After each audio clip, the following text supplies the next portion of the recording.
congolais, le FRDC recrute les candidats universitaires et d'autres qui peuvent être recrutés pour les civils. Tout jeune Congolais, âgé de 18 à 25 ans, apte physiquement et mentalement, détenteur d'un diplôme d'État ou équivalent, qui se classera en autre utile au concours, qui doit avoir fait au moins 4 ans post-primaire. Pour la troupe, les critères de recrutement sont les suivants pour travailler à la force terrestre, force navale, force aérienne.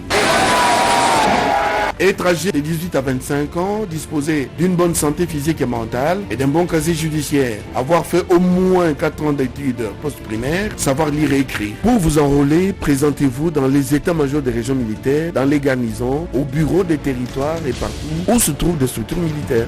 Hâtez-vous car les places...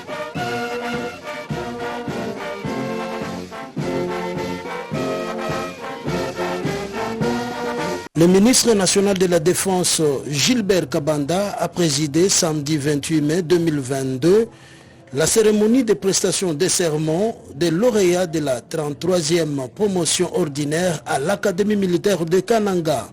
Dans ce mot, le commandant de l'Académie militaire a donné les statistiques de la 33e promotion ordinaire, 139 réussites dont 3 centrafricains et 179 réussites de la 34e promotion ordinaire. L'année académique 2020-2021 a été pour nous une année très perturbée à cause de la pandémie du Covid-19 et qui ne nous a pas permis d'avoir des jeunes gens dans des classes. Malgré cet état de fait, les traditions de l'académie ont été poursuivies et atteintes. Dans l'ensemble, pour les 2 promotions, les résultats sont satisfaisants. En effet, à la 33e promotion, 139 élèves officiers ont réussi, dont 3 centrafricains. À la 34e promotion ordinaire, 179 élèves officiers ont réussi et 25 ont été ajournés. Pour sa part, le ministre de la Défense nationale, M. Gilbert Kabanda, a, au nom du chef de l'État, donné l'historique et l'existence de l'Académie militaire de Kananga et aussi les comportements que doit afficher un officier et sous-officier au sein de l'armée. J'ai décidé de présider cette cérémonie moi-même afin de vous rappeler qu'il ne sert à rien de se proclamer officier sans savoir le but pour lequel on est formé. Rappelez-vous que par le serment, vous avez promis de faire dorénavant comme un assistant social qui a pour devise la peine pour moi et la joie pour les autres.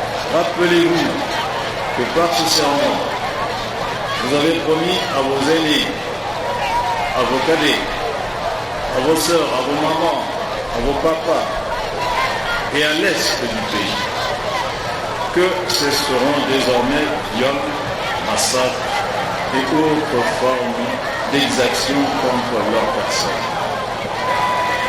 Voilà pourquoi je vous exhorte à intérioriser ce serment et ce pourquoi vous êtes formés et à promettre par le serment de tout à l'heure à la République que vous la défendrez jusqu'au sacrifice suprême.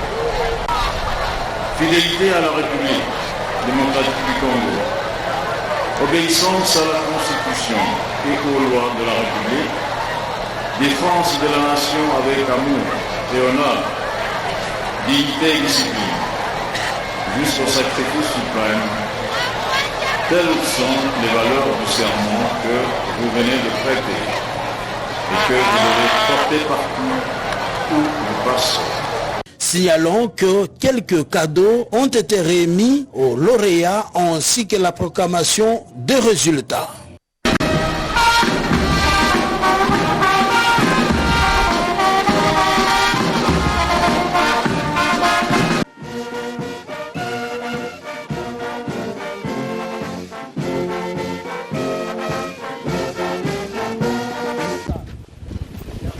Le coordonnateur des opérations conjointes FARDC-UPDF, le général-major Bombele Lola Camille, est arrivé le mardi 31 mai 2022 dans le district de Fort-à-Porty, en Ouganda, pour un séjour de travail de 48 heures avec son adjoint, le général-major Kayonja Muanga. Objectif de les rencontres est la concrétisation des documents officiels pour le prolongement des opérations menées conjointement entre l'armée congolaise et ougandaise dans sa troisième phase, afin de mettre définitivement fin à l'activisme des terroristes EDF. À l'issue d'une réunion tenue ce mercredi 1er juin 2022 entre la partie congolaise et ougandaise, les deux armées ont décidé, après la signature des documents officiels, de prolonger ces opérations dénommées Shuja dans sa troisième phase, nous dit le général-major Bombele Camille, coordonnateur des opérations menées conjointement entre les deux armées. Concrétisation, la clôture, les signatures de nos documents officiels qui nous permettent de passer à la troisième phase des opérations conjointes UPDF-FARDC que nous appelons opération Soudia. Ce sont des opérations qui ont commencé sur les instructions de nos deux chefs d'État, leurs excellences, le président Yoweri Museveni Kanguta et Félix Antoine Tshisekedi. Ils nous ont donné cette mission à travers nos autorités militaires, les deux chefs d'état-major de nos deux forces armées. Et c'est ainsi que nous demandons aux deux populations, la population de la République de l'Ouganda et la population de la République démocratique du Congo, de nous soutenir par leurs informations, leurs appuis, pour que nous puissions déceler là où cet ennemi qui s'est disloqué en petits morceaux, en petits groupes, pour que nous puissions l'atteindre dans les derniers retranchements où ils se sont cachés. Auparavant, une marche de santé a été organisée au cours de laquelle ont pris part le deux coordonnateurs, le chef du district de Fort-à-Porty et tous les membres de l'état-major.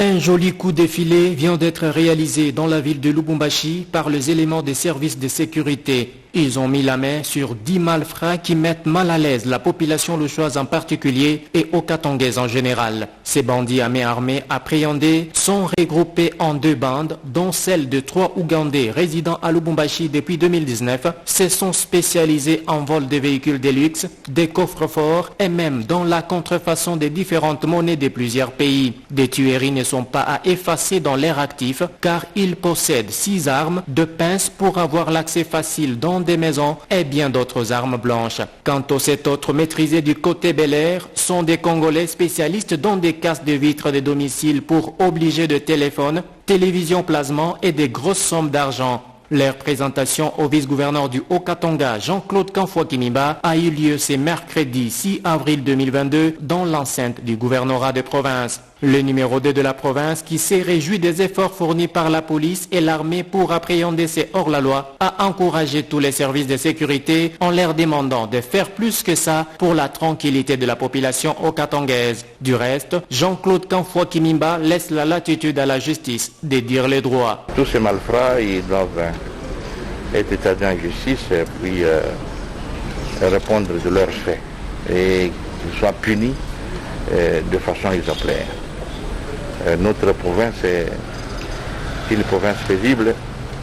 On ne peut pas avoir des étrangers qui viennent nous donner des insomnies, endeuiller nos familles. Ils doivent être sérieusement punis. Donc, la justice va faire son travail. À la population, l'on recommande la collaboration avec la police nationale congolaise afin de lui permettre d'accomplir avec loyauté sa mission régalienne, celle de sécuriser la population et ses biens.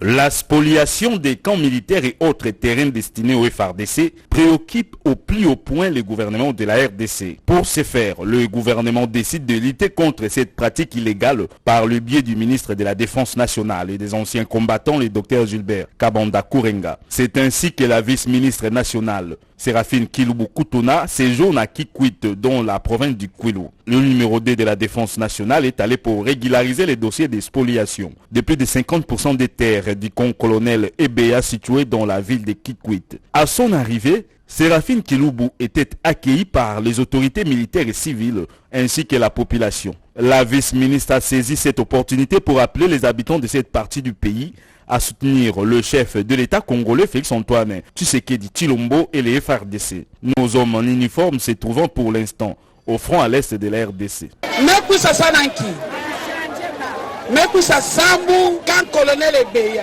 Je suis venu pour les dossiers d'expoliation du camp colonel Ebea. Nous ferons des banderoles sur lesquelles nous écrirons soutien aux FARDC. Nous allons défiler pour soutenir le chef de l'État, Félix-Antoine Tshisekedi Tshilombo, ainsi que nos militaires, l'armée congolaise. Nos militaires sont au front à l'est pour défendre l'intégrité territoriale. Pour mémoire, plusieurs biens immobiliers destinés à l'armée congolaise sont sujets à des spoliations. Depuis son avènement à la tête du ministère, le patron de la défense nationale a déjà régularisé certains terrains, à l'exemple de la ferme agro-pastorale de Mabana et la cité Poulma-Lédé.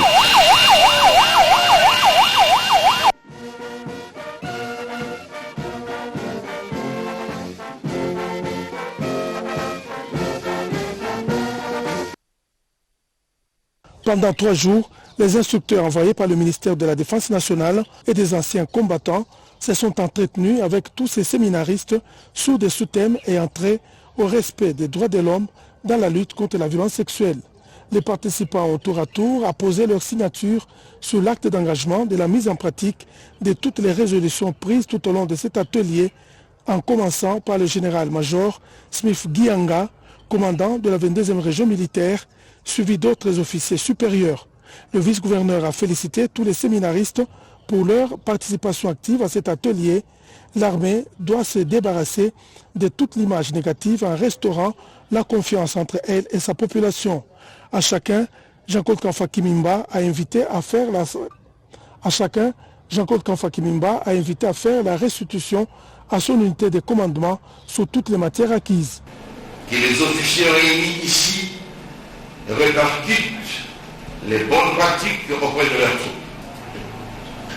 Je souhaite que chacun de nous, chacun de vous, soit un meilleur ambassadeur des résolutions prises par la République. Beaucoup ayant été dit au cours de la formation, j'ai voulu être bref dans cette adresse. Je voudrais donc, à partir de ce mois, des changements démarrent. Notre pays a besoin de succès et de bonne réputation sur tout le plan. Soyez-en les acteurs. Sur ce, je déclare, au nom de son Excellence, Monsieur le Gouverneur de province, clos l'atelier portant sur le rôle et la responsabilité du commandant militaire dans la prévention et la répression des crimes de violence sexuelle. Il faut noter que cet atelier fait suite à la campagne nationale de lutte contre les violences sexuelles lancée par le président de la République et commandant suprême des FARDC, Félix-Antoine Tshisekedi, à Bunia, le 19 juin 2021. Nous venons de suivre un séminaire qui a été axé sur les violences sexuelles basées sur le genre, ainsi que la responsabilité des commandants. C'est pourquoi on a fait venir le commandant des grandes unités afin qu'il puisse après vulgariser ce que nous venons d'apprendre. Cette commission qui a organisé, c'est la commission de lutte contre les violences sexuelles et basée sur le genre. C'est ça notre bataille de tous les jours. Moi, en tant que point focal, je suis vraiment debout chaque moment pour lutter contre les violences sexuelles et basées sur le genre que nous femmes nous sommes en train de subir. Le commandant du 8e et en tant que commandant des régiments de la garde républicaine,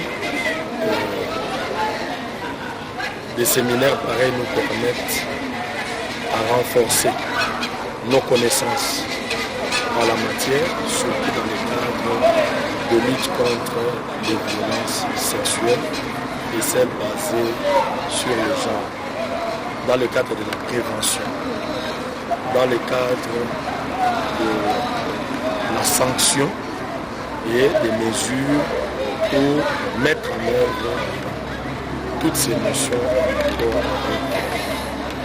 les violences sexuelles, la lutte contre les violences sexuelles et celles basées sur genre. Ce séminaire nous renforce pour que nos militaires sous commandement et nous, en tant que cadres, nous ne puissions pas tomber dans des afflictions liées aux violences sexuelles. Et surtout, ce que j'ai retenu, c'est la responsabilité du commandant. Donc le commandant doit bien gérer le militaire sous ses ordres pour qu'il ne puisse pas violer d'une manière ou d'une autre. Et j'en appelle aussi à la conscience à tous les autres commandants qui n'étaient pas avec nous, n'est-ce pas, de prendre conscience. Il faut avoir ce courage-là de dénoncer pour que la justice puisse le punir. Et nous demandons aux commandants d'unité, parce qu'ils ont suivi aussi le séminaire, ce séminaire avec nous, de ne pas garder, de ne plus garder, ou soit protéger les auteurs qui commettent le viol, c'est-à-dire le militaire, qui commettent de viols, de violences sexuelles, d'harcèlement sexuel au sein de leurs unités, et de ne plus les protéger parce qu'ils ont suivi aussi.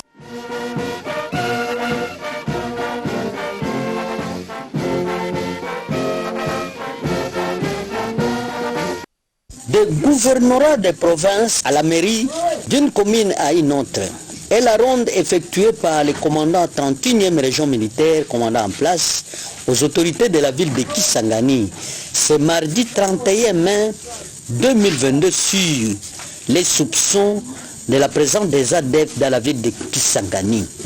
Le général de brigade de Balingen Kazadi William Benjamin a rencontré le bourgmestre de la commune de la ville de Kisangani, le maire de la ville, M.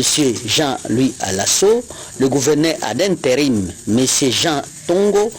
Seul message, les chefs de quartier, les chefs de bloc, les chefs d'avenue, de se mettre debout pour sensibiliser leur population à dénoncer les malfaiteurs, à se désolidariser d'eux, à être derrière les FARDC, la PNC, d'éviter les informations sur les réseaux sociaux. Seul qui a le pouvoir de fixer l'opinion, c'est le gouverneur de la province. Le commandant région les a précisé que les FARDC sont prêtes à démanteler tous ces réseaux des ennemis de la paix. Les autorités les ont assuré qu'ils seront ensemble avec les FARDC.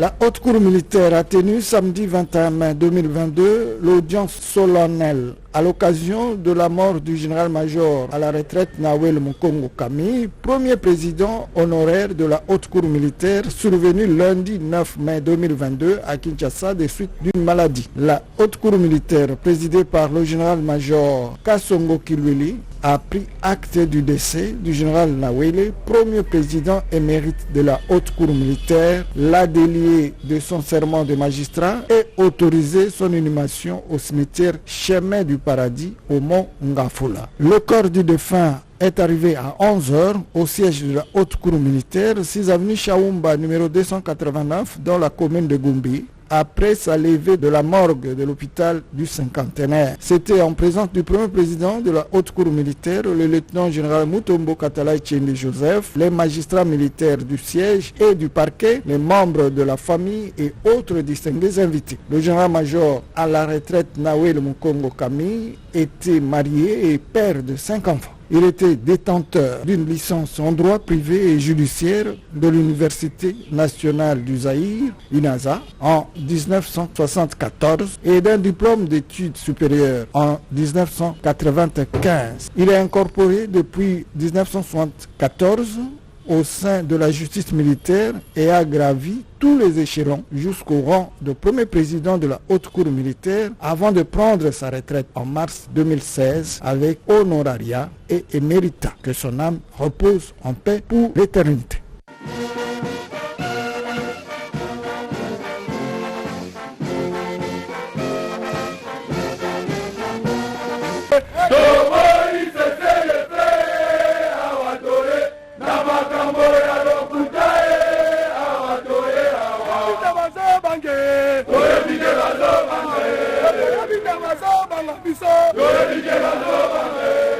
Venu de Lubumbashi en renfort, le 211e bataillon commando a reçu ce dimanche le 29 mai 2022 la visite du chef d'état-major général des forces armées de la République démocratique du Congo à Goma.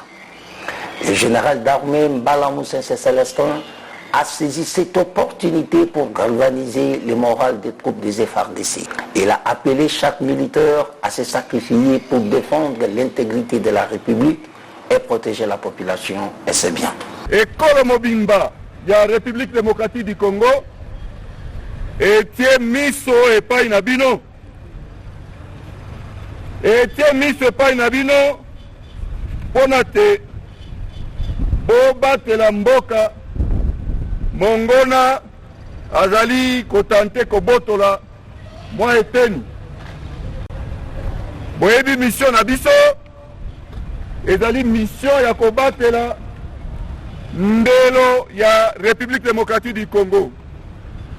Po ete Mongona akota te azuata eteni mokete. Mission ya mibale ya makasi ezali ya kobatela pe population na biso na biloko na bango pe kosalisa gouvernement na biso pour na développement. Abengi bino po boya kosalisa mosala ya baoyo babandaki awa pote population na biso ya Nord Kivu na ya Ituri eza kobundisama na M23 na ADF banguna ya mboka na biso. Tokokende bipai biso ona kobenga na monguna ekolo. Congolais, les FARDC recrutent les candidats universitaires et d'autres qui peuvent être recrutés pour les civils. Tout jeune Congolais, âgé de 18 à 25 ans, apte physiquement et mentalement, détenteur d'un diplôme d'État ou équivalent, qui se classera en ordre utile au concours, qui doit avoir fait au moins 4 ans post-primaire. Pour la troupe, les critères de recrutement sont les suivants pour travailler à la force terrestre, force navale, force aérienne. Être âgé de 18 à 25 ans, disposer d'une bonne santé physique et mentale et d'un bon casier judiciaire, avoir fait au moins 4 ans d'études post-primaires, savoir lire et écrire. Pour vous enrôler, présentez-vous dans les états-majors des régions militaires, dans les garnisons, au bureau des territoires et partout où se trouvent des structures militaires. Hâtez-vous car les places